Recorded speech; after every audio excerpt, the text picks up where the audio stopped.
গিয়েছিলাম এক আজব রাজ্যে, যেখানে সোনা দিয়ে বাঁধানো হয়েছে একটা আস্ত মন্দিরকে। এই আজব রাজ্যের স্বর্ণ মন্দিরকে ক্যামেরাবন্দি করতে গেলে এক দ্বাররক্ষী আমাকে বাধা দেয়।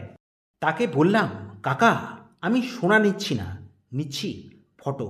দ্বাররক্ষী কোনো কথা না শুনে আমাকে এক জায়গায় ধরে নিয়ে গেল, যেখানে 24 ঘন্টায় চলে ভুরিভোজ। যেখানে দেখলাম আমার মতো অনেকেই ভিডিও করতে এসে ধরা পড়েছে। তাদেরকে চরম শাস্তি দেওয়ার জন্য একটা করে থালা ও বাটি ধরিয়ে দেওয়া হচ্ছে হাতে। লাইন দিয়ে উপরে উঠতেই দেখি এক ভাই রেসিং সাইকেল চালিয়ে জল পরিবেশন করছে শাস্তি পাওয়া আসামিদের। পুরো ব্যাপারটা বুঝে সুযোগের সদ্ব্যবহার করে চলে এলাম মন্দিরের পাশে থাকা বিশ্রামাগারে, যেখানে সাধারণ ভক্তদের জন্য করা হয়েছিল অসাধারণ ব্যবস্থা।